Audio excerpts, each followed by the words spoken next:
fazer uma live hoje muito especial, uma live sobre como interpretar a Bíblia Sagrada. Então, essa é a dúvida de muitas pessoas. Muitos pregam a palavra de Deus, muitos falam da palavra de Deus, mas uma minoria entende literalmente a própria palavra de Deus. Então, isso é um problema muito sério na igreja, que nós temos uma gama muito grande de líderes evangélicos, mas de contrapartida nós temos uma gama extensa de líderes que conhecem muito pouco das Sagradas Escrituras, que compreende a Bíblia Sagrada somente de forma superficial. Então, esse é um grande problema que a gente vê nos dias de hoje. Um problema triste para a igreja, porque nós temos aí grandes rebanhos, a gente observa, tem muitos líderes que pastoreiam grandes rebanhos, mas de alguma forma as ovelhas estão sendo alimentadas de forma superficial. Então o próprio Jesus, antes da gente entrar realmente no estudo, para esperar mais pessoas chegar, porque agora é 19 horas com mais 15 minutos, ainda tem pessoas ainda que estão chegando ao serviço. Eu creio que essa live vai ficar salva aí, para que mais pessoas venham entrar na nossa transmissão, porque o estudo é muito importante. Mas até então nós vamos conversando aqui com os irmãos, para a gente entrar mesmo no tema. Eu vou falar muita coisa aqui teológica, muita coisa bíblica. Então, por isso que eu quero que você compartilhe aí nas suas redes sociais, porque eu vou citar muita coisa de teologia aqui. Eu vou falar para os irmãos a importância da teologia hoje dentro da igreja. Muitas pessoas têm um receio à teologia. Alguns que não têm ânimo para estudar a palavra ainda falam assim: a minha verdadeira teologia é o Espírito Santo. Então, a gente tá cheio de pessoas que têm essas expressões. Mas então eu quero que você não saia da live. Eu vou falar muito hoje de interpretação bíblica, eu vou falar hoje muito de exegese, de hermenêutica bíblica, sobre os métodos de interpretação da Bíblia,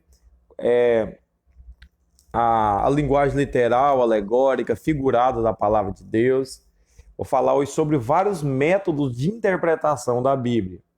Então, tudo isso nós vamos estar falando aqui num período de no máximo 35 a 40 minutos. Então não sai da live, ela não vai demorar, não vai ser aquela live enfadonha de 1 a 2 horas. Então uma live resumida.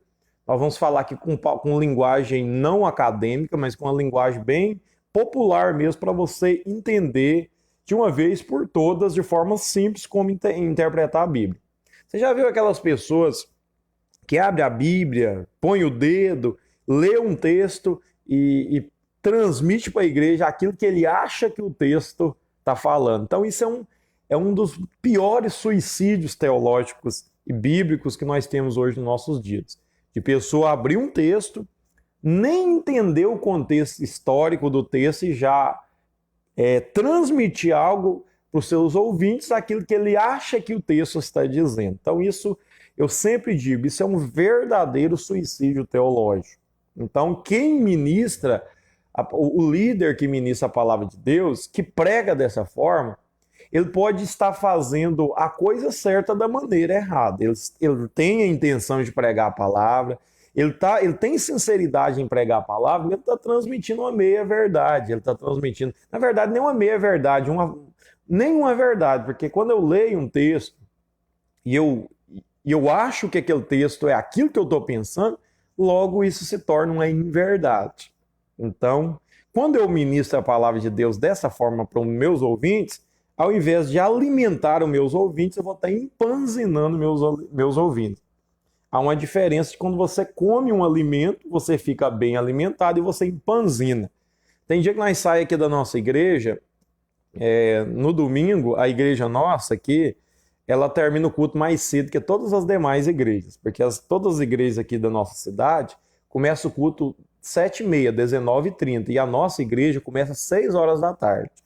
Então a gente começa o culto das 6, nós vamos até 8h15. Aí quando acaba o culto, nós sempre temos aquele costume, os irmãos da igreja sair para comer. Aí tem um dia que a gente vai num certo lugar, e aquele lugar que a gente tinha costume de comer, aquele alimento saudável, aquela janta agradável, está fechado. Aí a gente vai para outro lugar e come aqueles sanduíches, aquelas coisas.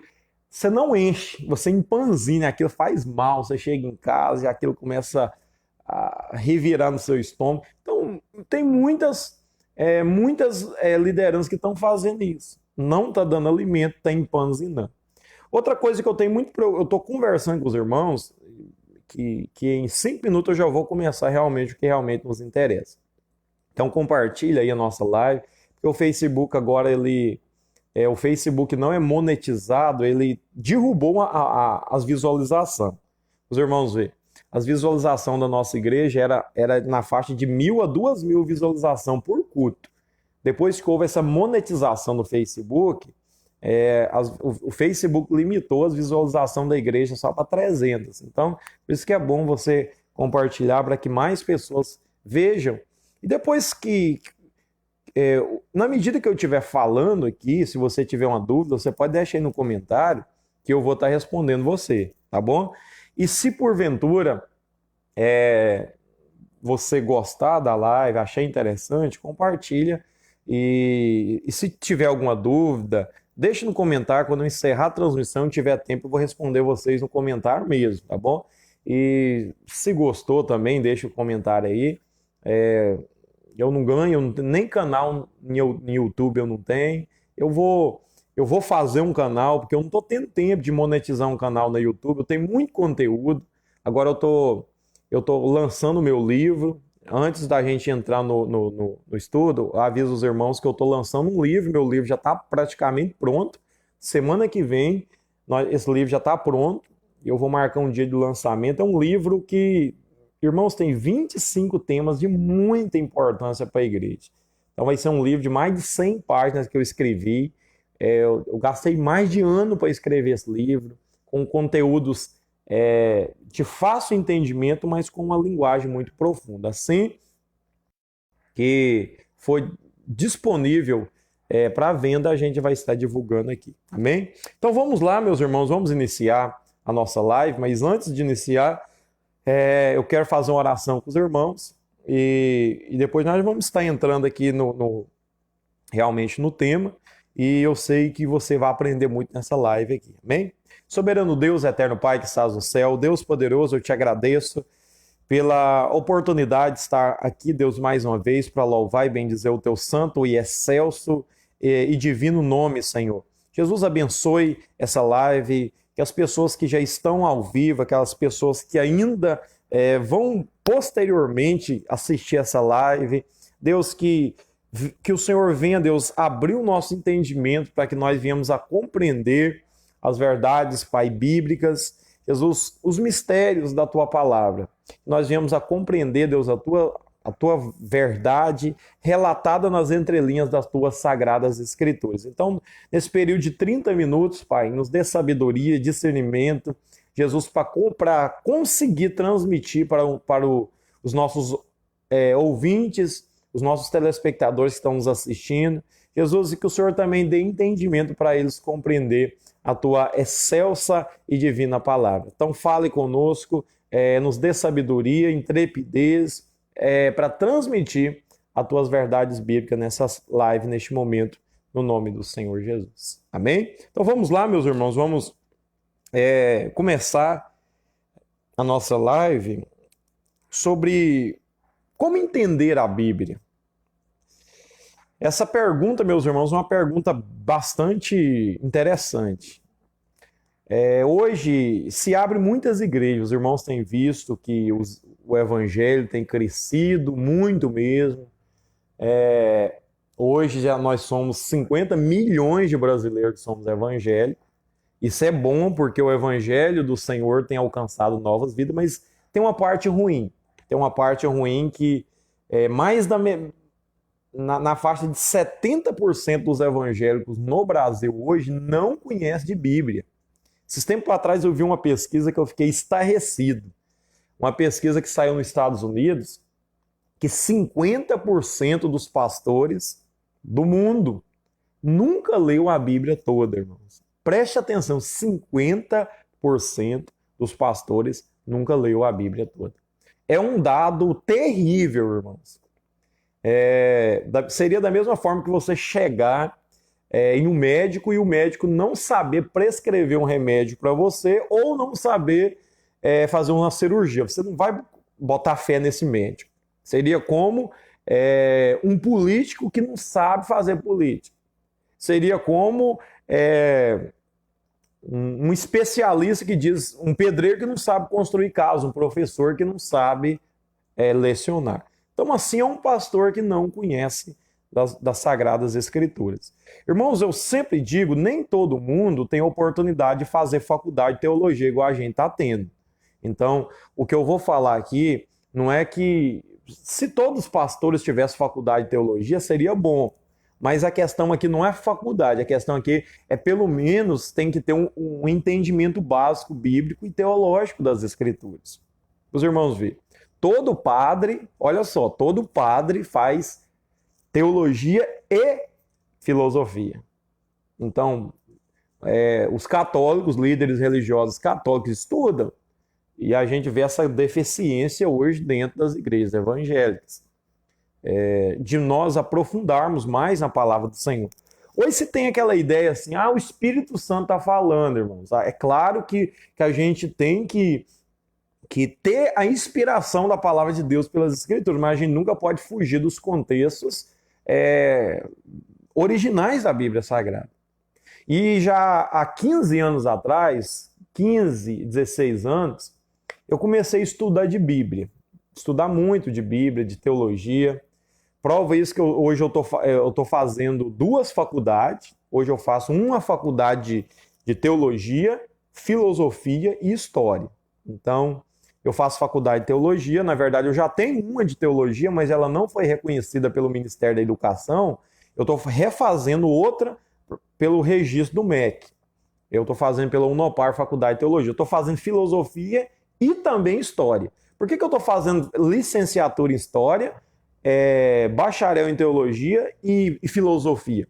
Porque tanto filosofia como teologia como história, ambas estão atreladas. Então, por isso que eu resolvi fazer essas 3 faculdades, essas 3 matérias na faculdade para ter um conhecimento amplo.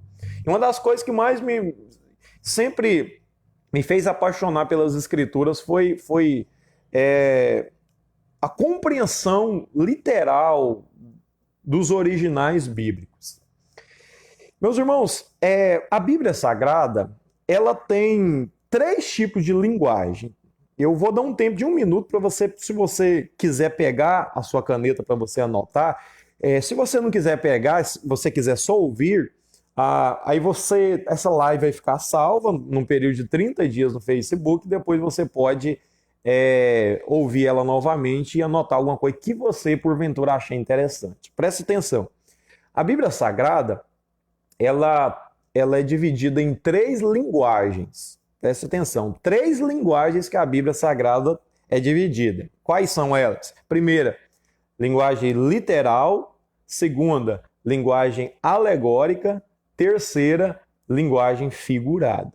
Tá bom? Preste atenção. A Bíblia ela é dividida em 3 linguagens. Literal. O que é a linguagem literal? Você lê uma coisa no texto bíblico. Por exemplo, Jesus chorou. Aquilo é algo literal. O que é literal? Algo que realmente está escrito e é daquela forma.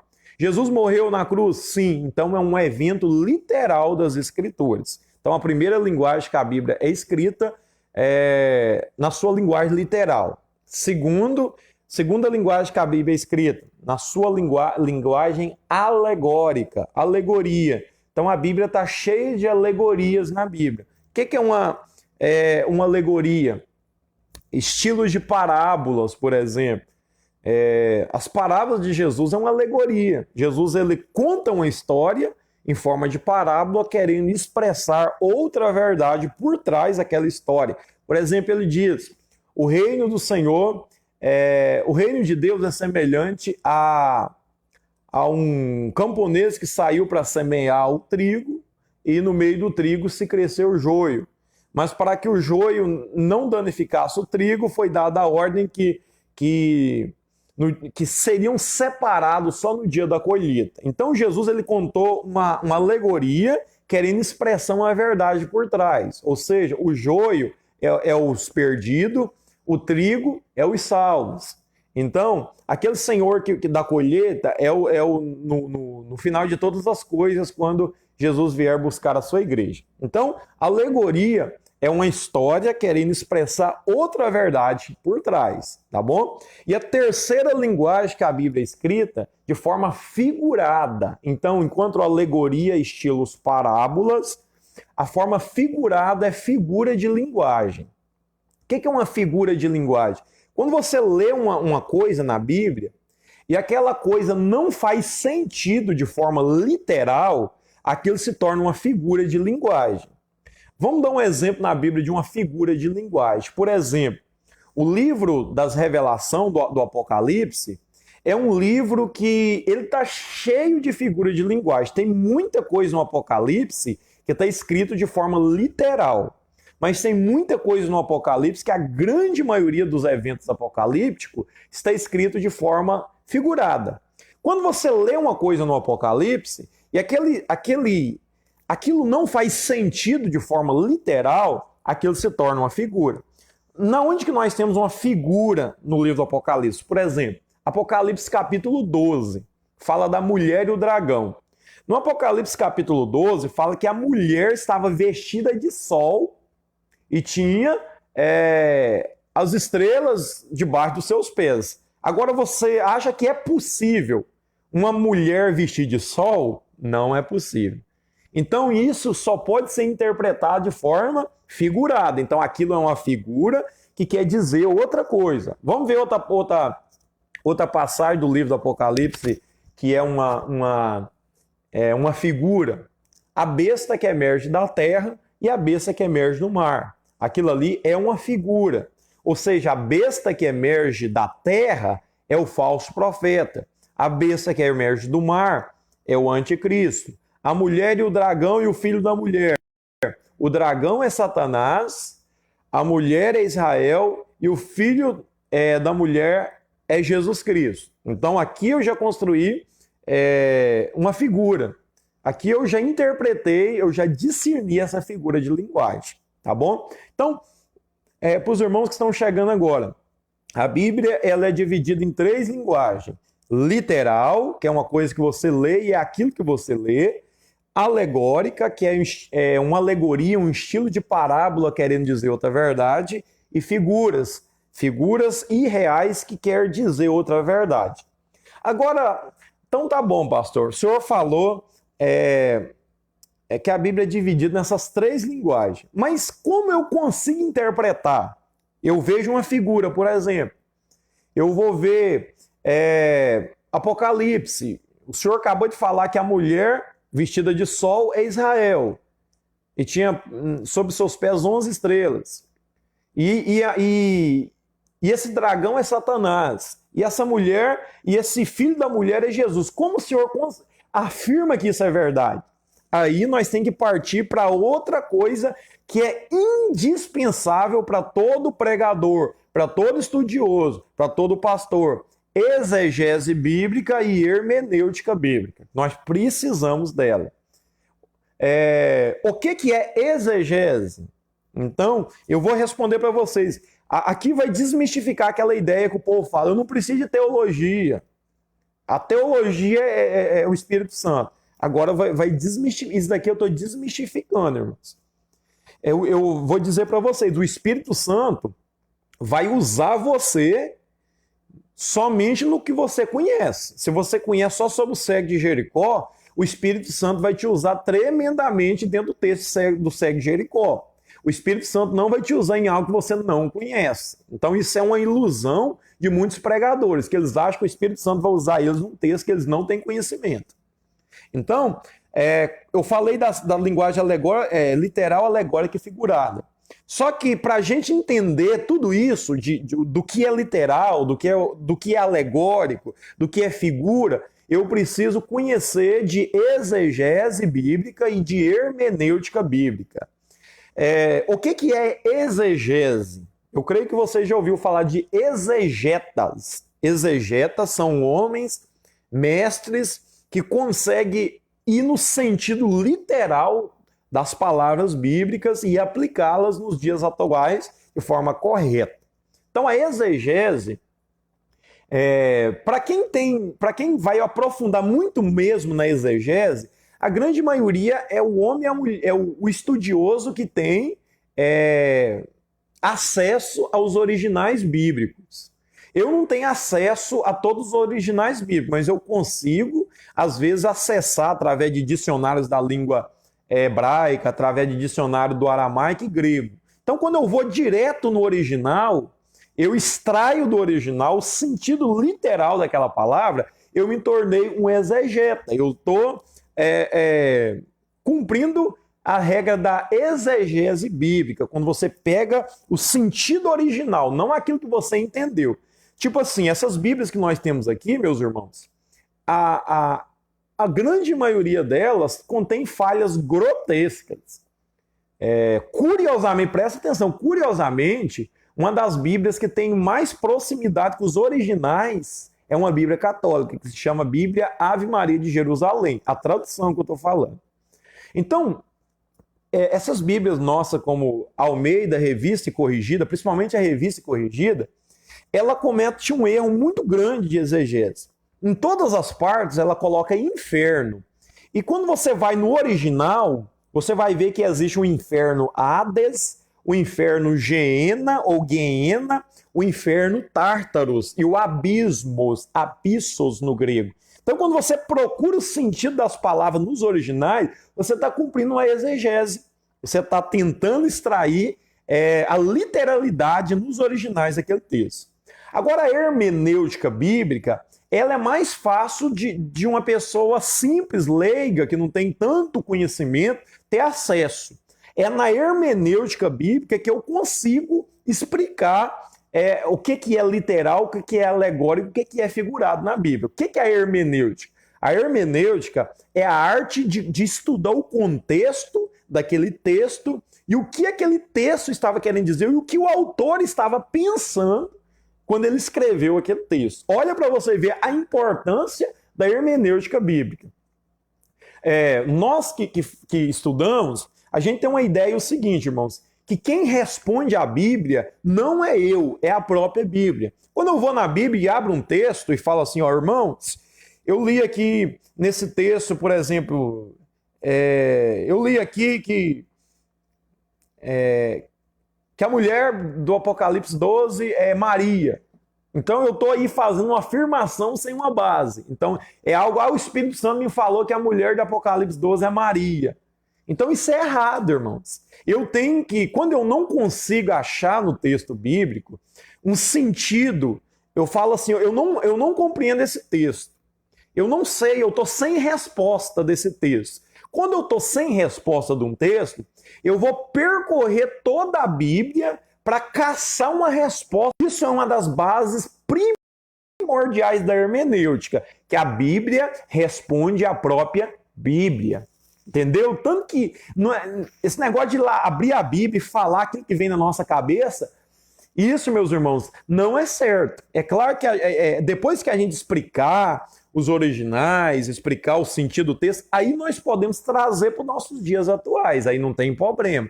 Mas você tem que entender em primeira instância o sentido daquele texto, para quem aquele texto foi escrito e o que sentido aquele texto tem para os nossos dias. Isso é uma prática da hermenêutica. Tipo assim, Apocalipse 12, eu acabei de falar para vocês, sobre a mulher vestida de sol e de 11 estrelas embaixo dos pés, o filho da mulher, que vai reger as nações com vara de ferro, e o dragão.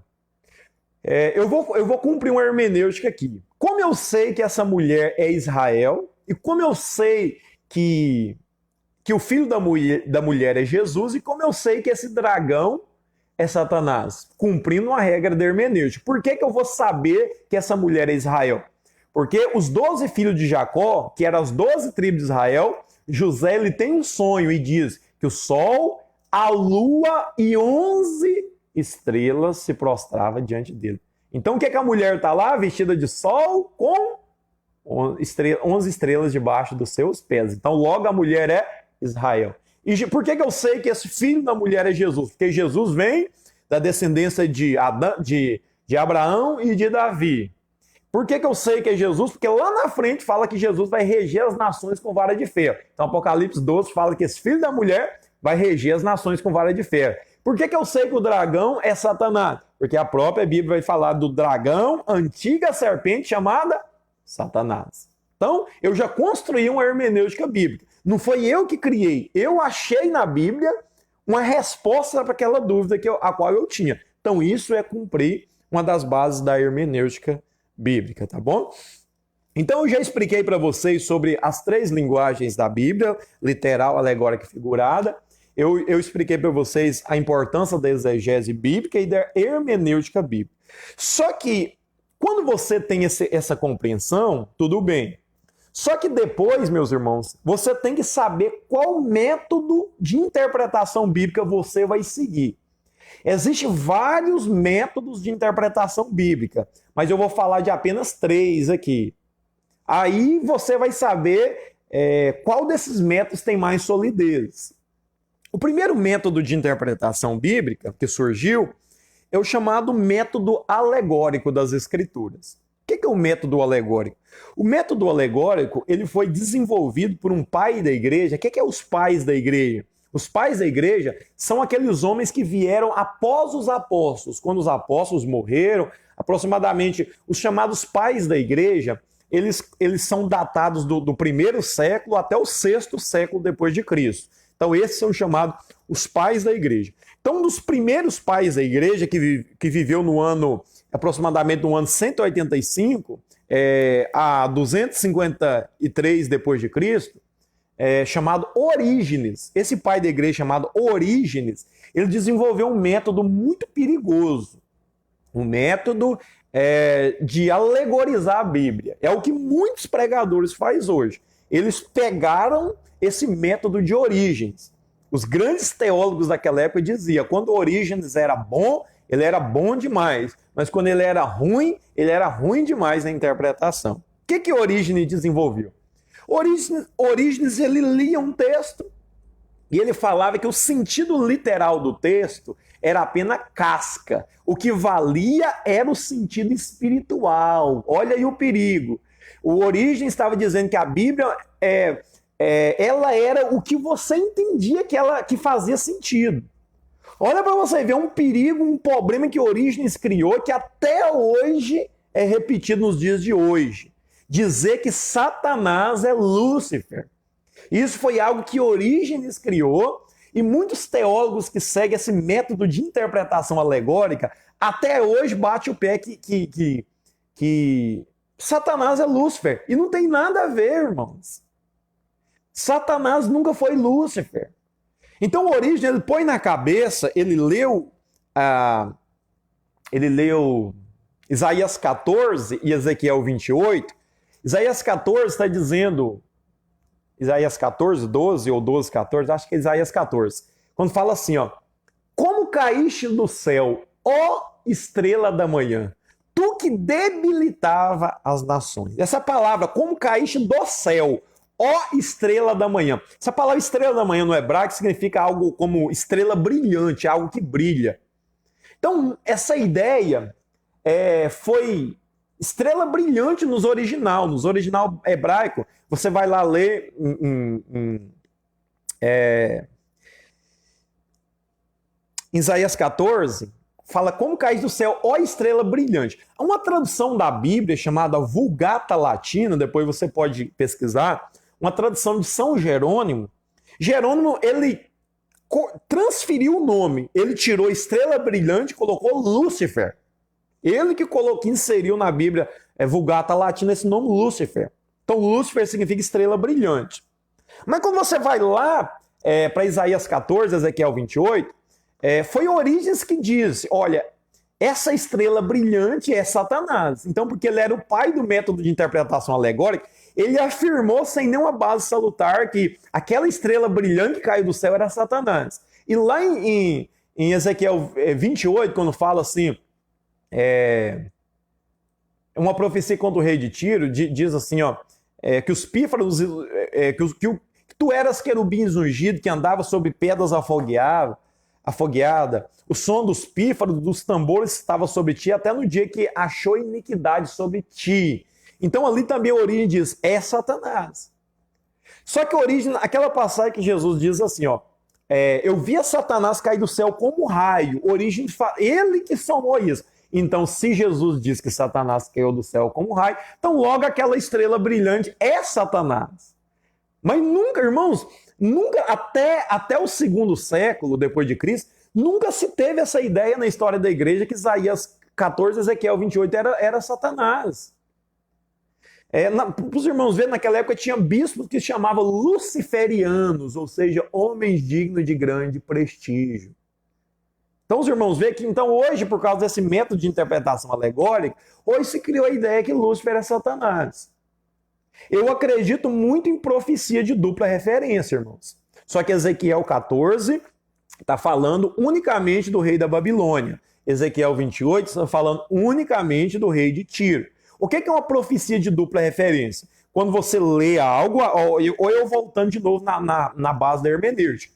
Você lê algo e aquilo repete de novo, se torna uma profecia de dupla referência. Por que Isaías 14, Ezequiel 28 não é uma profecia de dupla referência? Porque você não acha nenhuma outra parte da Bíblia que corrobora com aquela ideia que Satanás é Lúcifer. O que é uma profecia de dupla referência? Vamos dar um exemplo. O servo sofredor de Isaías 53. Portanto, ele tomou sobre si todas as nossas iniquidades, o castigo da paz estava sobre ele, pelas suas pisaduras somos sarados. Por que eu sei que aquilo foi para a época de Isaías, mas aquilo estava falando de Cristo? Porque lá no Novo Testamento repete. Zacarias 9:9 diz assim, ó, ele virá montado em cima do lombo do filho de uma jumenta. Por que eu sei que é Jesus? Porque a Bíblia, lá na entrada triunfal de Jesus em Jerusalém, diz, Jesus vem entrar em cima do lombo da jumenta e está escrito, para que se cumprisse que fora dito através do profeta Zacarias. Ele viria montado em cima de um filho de uma jumenta. Então isso é uma profecia de dupla referência. Quando ela é repetida no Novo, ela está no Velho Testamento e é repetida no Novo. Então isso é. Mas esse negócio de Lúcifer com Satanás, isso é uma ideia de origens. O pai do método de interpretação alegórica. Eu respeito essa visão, mas eu não sou muito fã dela porque ela desconstrói completamente o sentido original. Ou seja, você abre, vamos supor aqui, só para vocês verem que muitos pregadores trabalham em cima disso. Isso é um suicídio teológico. O cara abre a Bíblia e ele vai abrir a Bíblia lá no Velho Testamento e vai ler uma passagem assim, olha, que se criou doutrina em cima disso. Vai abrir uma passagem e vai falar assim, olha, aqui a Bíblia está falando, em Deuteronômio, que o homem não se porte como mulher e a mulher não se porta como homem. Ali muitos falam, olha, a mulher não pode usar calça e o homem não pode... A mulher não pode usar calça, a mulher pode usar saia. Então isso, quem tem essa ideia, seguiu o método de origem. Aí quando você segue um método bem minucioso, você vai ver que ali está falando de homossexualidade, não de vestimenta. Quando Deuteronômio diz, o homem não se porte como mulher e a mulher não se porte como homem. Você vê que o sentido muda totalmente.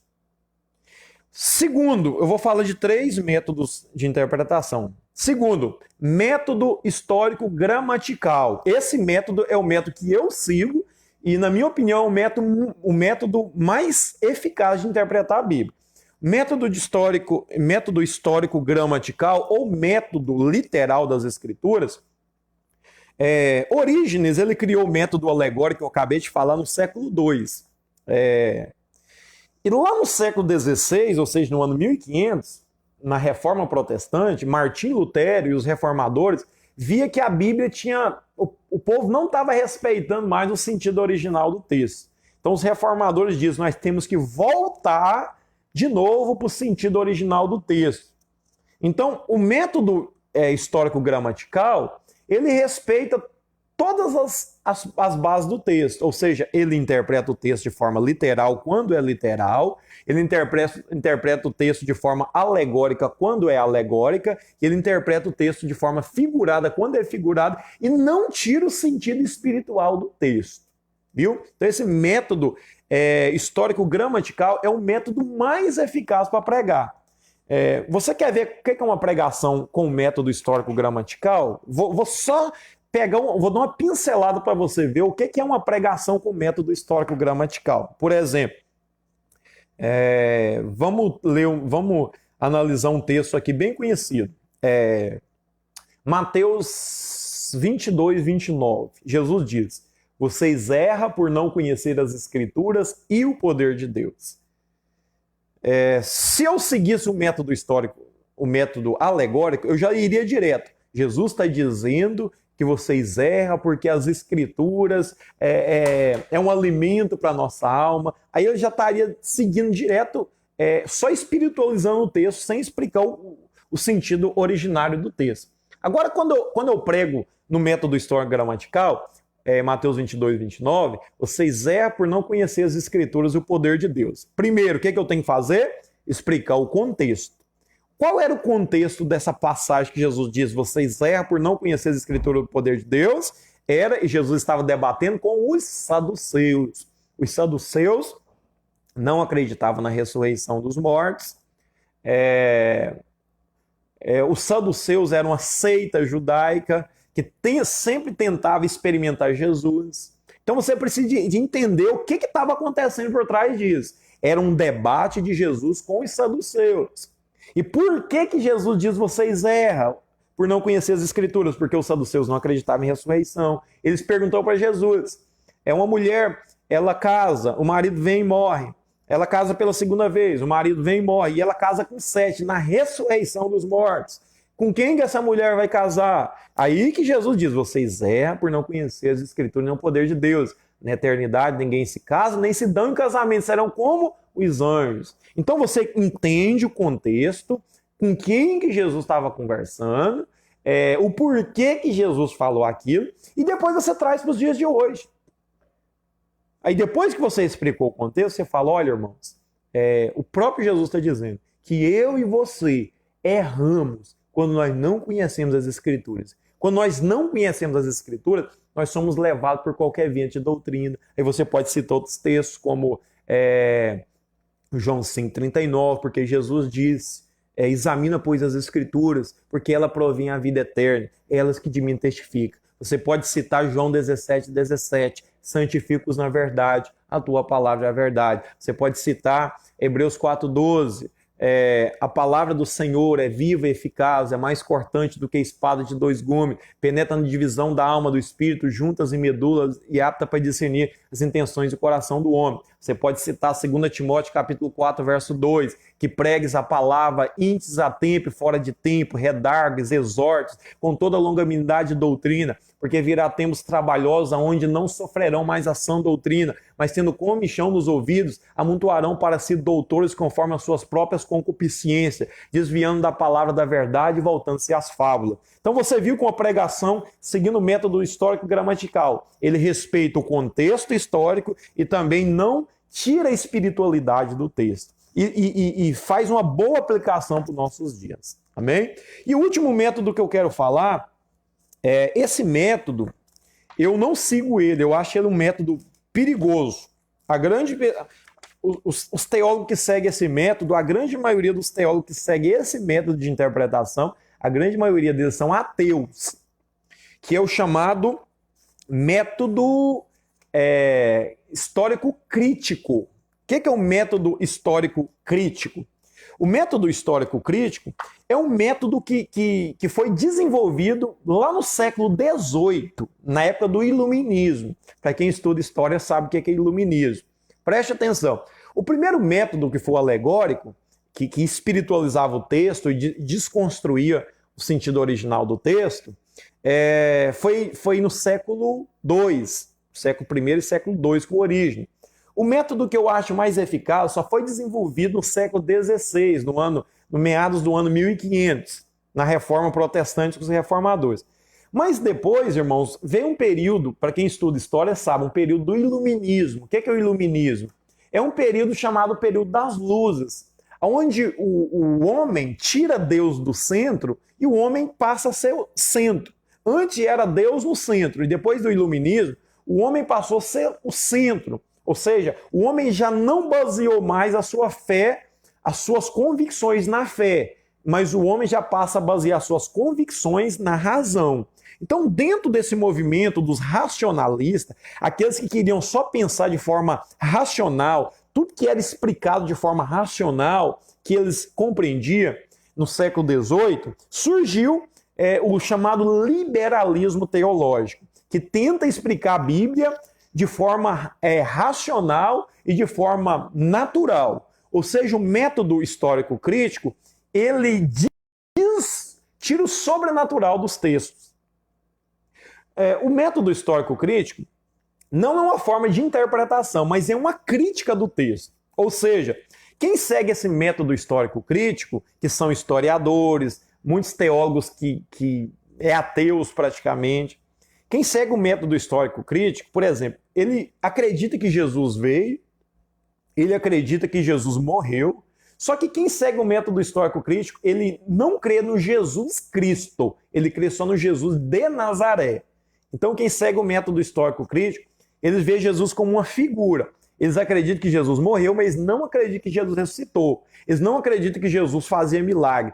Tudo de sobrenatural na Bíblia, eles tentam naturalizar, ou seja, explicar de forma natural o sobrenatural. É um método bíblico muito perigoso, que eu acho um método muito perigoso de interpretação. Um método que ele não edifica.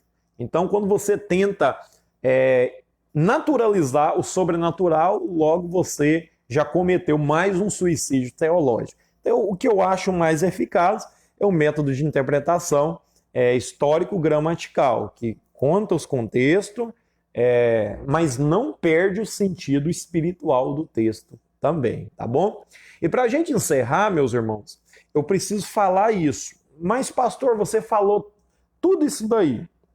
Entendi que a Bíblia tem as três alegoria, sentido literal, simbólico. Eu entendi que nós precisamos fazer exegese bíblica. Eu entendi que nós precisamos compreender de contexto, de hermenêutica. Eu entendi os métodos de interpretação. Agora me diga, pastor, como eu vou saber o que é para hoje e o que já foi? Como eu vou saber qual doutrina que eu sigo? O que é da Bíblia? Como eu vou saber da Bíblia coisa que não é para nós mais e coisas que ainda são para nós? Isso que eu quero encerrar aqui para você entender de uma vez por todas. O meu estudo vai resumir no que eu vou falar aqui para me encerrar. Olha, aqui está o problema de muitos pregadores. Eles não sabem discernir o que é uma doutrina temporal e uma doutrina eterna. O que são doutrinas temporais? São doutrinas que já foram e não são válidas para nós. O que são doutrinas eternas? São doutrinas que foram no Velho Testamento, que foram no Novo, que é nos nossos dias e sempre será. Então, como eu vou saber o que foi e não é, e o que foi, que é e sempre será? Isso que eu quero te explicar. O Velho Testamento, irmãos, não é regra de fé para a igreja, tá bom? O Velho Testamento não é regra de fé para a igreja. Aí você assustou, mas pastor, até o senhor mesmo prega direto no Velho Testamento. Deixa eu te explicar. O Velho Testamento é um tipo. O que é um tipo? Tudo aponta para Cristo. Quando eu prego uma coisa no Velho Testamento, eu tenho que analisar se aquelas doutrinas são temporais ou se elas são eternas. Como eu vou saber o que é uma doutrina eterna? Uma doutrina que está escrita no Velho, é repetido por Jesus, é repetido pelos apóstolos e são para os nossos dias. Isso é uma doutrina eterna. O que é uma doutrina eterna? Por exemplo, você vê lá Êxodo 20, os 10 mandamentos. Todos os 9 daqueles mandamentos são eternos, somente um que não é, que é o sábado. O sábado era uma lei só para os judeus, não é para nós, igreja. Então, não matarás, não adulterarás, não dirás falso testemunho, honra teu pai e tua mãe. Então, Isso foi dito na lei de Moisés, isso foi dito por Cristo, isso foi repetido pelos apóstolos. Então, logo isso se torna uma doutrina eterna. Agora, o que é repetido no Novo, algo que está no Velho Testamento, que é repetido no Novo, é doutrina. Se não for repetido, não é doutrina. Então, como eu posso pregar um texto do Velho Testamento? Aquilo que eu disse. Você extrair dele, não dizer que o que está escrito no texto é mandamento para nós, mas você extrair o sentido espiritual do texto. Aí sim você pode. Tipo assim, vamos ver aquela passagem de Deuteronômio que é famosa, que o povo prega direto na igreja. Bendito serás no campo, bendito serás do fruto do teu ventre, da tua amassadeira, bendito serás no entrar, no sair, que você não será cabeça, você não será cauda e sim cabeça. A igreja cita aquele texto ali como se aquilo fosse para nós, e aquilo não é para nós. Aquilo é uma doutrina temporal só para os judeus. Então você pode entender que aquilo que Moisés está falando é só para os judeus, não é para nós. Nós é a igreja.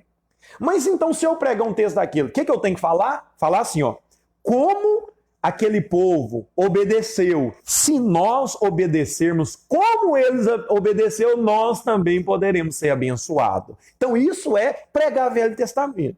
Agora, para você afirmar uma doutrina, ela tem que estar dita por Cristo e pelos apóstolos. Aí é doutrina. Entendeu? Então, quando você lê um texto no Velho Testamento que ele é repetido no Novo, é doutrina. Mas se não é repetido, quando você for pregar, você tem que extrair só a moral do texto como exemplo para nós. Porque os homens da Bíblia, do Velho Testamento, eles são exemplo de fé. Você vê lá na galeria dos heróis da fé em Hebreus 11. Tipo assim, vamos ver Jó. A Bíblia fala assim, capítulo 1 de Jó. Havia na terra de Uz um homem que chamava Jó. O homem era temente a Deus, reto de coração e se desviava do mal. Então, o que nós vamos fazer? Irmãos, se nós queremos ser aprovados por Deus como Jó foi, nós temos que ser temente a Deus, se desviar do mal e ser justo e ser reto de coração. Aí é você trazer o exemplo daqueles homens, você pegar o exemplo deles e seguir para nós. Mas não é você ler um texto lá e falar assim, o que esse homem fez, eu vou fazer também. Porque tem coisas ali que nós não podemos. Tipo Josué, matava criança, que era um guerreiro, chegava e matava todo mundo. Imagina se nós for espiritualizar aquele texto. Aquilo foi algo só para a época, não é válido para nós. Mas o sentido espiritual do texto é válido para nós. Agora, o que é doutrina? Tipo assim, o casamento, por exemplo. O casamento, Jesus diz que o casamento, ele pode se casar pela segunda vez só por adultério. Por que eu sei que isso é uma doutrina eterna? Porque isso é ratificado por Cristo. Jesus afirma e os apóstolos corroboram com essa ideia de Cristo. Então, logo é uma doutrina. E aquela passagem que diz assim, olha, Novo Testamento. Aquela passagem que diz, eu não permito que a mulher fale em público. E aí, está no Novo Testamento. Como é que faz? Por que eu sei que aquilo, até o Novo Testamento tem doutrinas temporais, irmãos? O que é doutrina eterna? Quando você vê que Jesus disse uma coisa, os apóstolos disse, é doutrina eterna. Mas se às vezes Jesus não diz, mas os apóstolos diz algo, às vezes é algo só para aquela época. Por exemplo, eu vejo muitas igrejas hoje não permitem a mulher falar na igreja, eles lêem aquele texto que Paulo diz assim, eu não permito que a mulher fale em público. Se ela quiser, que ela interrogue seus maridos em casa. Para quem não conhece de hermenêutica, falava, nossa, aí para você ver, a mulher não pode falar em público, a Bíblia está dizendo. E tem uns que ainda bate, a Bíblia está dizendo, irmãos. A Bíblia está dizendo que a mulher não pode falar em público, você está indo contra a Bíblia. Mas se ela entendesse de hermenêutica, ele ia estudar o contexto. Por que Paulo fala, não permite que a mulher fale em público? Porque Paulo, quando ele fala para Timóteo, ele está direcionando a igreja de Éfeso. Timóteo era pastor, um jovem pastor, inexperiente ainda. Ele era pastor da igreja de Éfeso. E a igreja de Éfeso tinha o templo da grande deusa Diana dos Efésios, ou a Ártemis, em outras palavras. Diana é a expressão romana e Ártemis, a expressão grega. Essa deusa, ela era considerada como a deusa da fertilidade. E na época do templo de Diana, tinha muitas sacerdotisas mulheres. E o evangelho chegou em Éfeso, vocês vão ver isso em Atos dos Apóstolos, a ponto do povo se converter em massa e de vir e queimar os seus livros ali de magias. Então Paulo ele diz, essas mulheres elas tinham outro costume, elas tinham costume de liderança. E elas seguiam Diana. Para não acontecer dessas mulheres recém-convertidas trazer a doutrina de Diana para dentro da igreja do Senhor, então não permita que elas falem em público. Se elas quiserem falar, que elas interroguem seus maridos. Então Paulo estava só dizendo, olha, para as recém-convertidas, não deixa elas falar, porque se elas falar, elas vão trazer heresia de Diana, e aqui na igreja é diferente. Aqui na igreja, o cabeça não é a mulher, é o homem, porque primeiro, ele vai dizer, primeiro Deus criou Adão e depois Eva, ou seja, ele não queria que a mulher falasse em público para não quebrar essa cadeia e não acontecer das mulheres trazer heresias de Diana para dentro da igreja. Então isso não é que as mulheres ocidentais dos dias de hoje não podem falar em público, irmãos. Então, você entende, quando você entende, você estuda o contexto, você analisa tudo, você vê que as coisas vão mudando, vai abrindo um leque na sua mente. Então você está vendo a importância de teologia, é para isso, irmãos. Outra doutrina que uma grande denominação chamada Congregação Cristã no Brasil segue, o véu, eles interpretam o véu de forma literal, irmãos, e não pode. Você sabe o que Paulo diz? Se é indecente para a mulher, 1 Coríntios 11, se é indecente para a mulher ter a cabeça raspada, tosquiada, então que ela cobre com o véu. Por que Paulo dá essa ordem? Aí entra a hermenêutica. Porque naquela época, a mulher, no contexto de Corinto, a mulher que tivesse a cabeça raspada, toda prostituta naquela época raspava a cabeça. Então, para as irmãs da igreja que tivesse a cabeça raspada, não ser confundida com prostituta, ela tinha que cobrir com o véu. Pronto. É só isso que Paulo estava dizendo, irmão. Não é que nós aqui as mulheres têm que entrar na igreja com véu. Aquilo era um costume oriental de Corinto apenas. Hoje, se a mulher tiver o cabelo curto, ela não vai ser considerada como prostituta.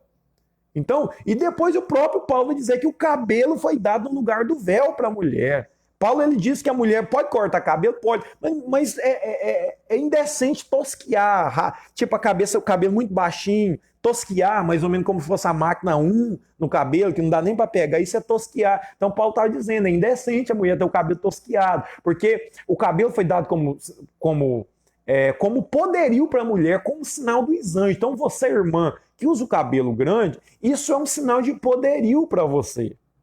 Então por que não é proibido a mulher cortar o cabelo? Mas por que é bom a mulher deixar o cabelo pelo menos crescido? Porque isso é um sinal de poderio para você, que Paulo dá. Mas não é obrigatório a mulher. Isso não é doutrina. Eu posso cortar ou eu não posso. A Bíblia não proíbe isso, irmãos.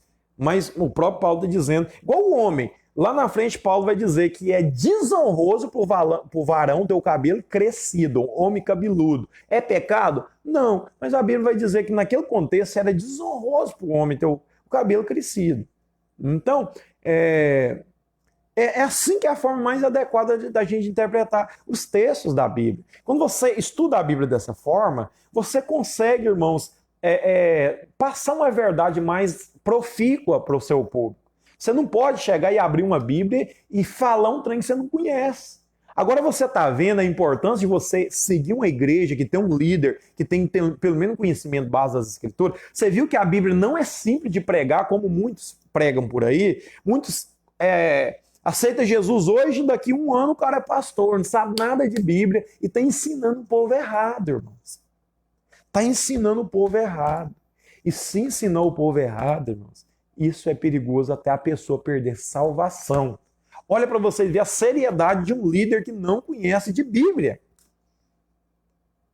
É muito interessante isso que eu estou falando aqui para os irmãos. Eu procuro demais, eu estudo demais, a ponto da minha cabeça doer. Por quê? Porque eu quero levar um conteúdo sadio, um conteúdo responsável, ser como os bereanos. Eles iam nas Escrituras para ver se tudo que Paulo dizia se era verídico. Então, irmãos, eu estou encerrando a live, que ela já está bem extensa já. Eu sei que tem alguns irmãos aí que tem outras coisas para fazer. Então, o princípio básico é isso daqui, tá bom? Então, eu tirei um tempinho hoje, eu estou mais tranquilo. Eu tentei fazer essa live assim de uma forma com a linguagem mais simples para você entender. Se ficou alguma dúvida, deixe nos seus comentários aí. Se você gostou do tudo que nós falou, você acha que outras pessoas têm que ouvir, você achou o conteúdo interessante, compartilha no seu Facebook, manda nos seus grupos de WhatsApp, marca uma pessoa que você acha que precisa de ouvir isso.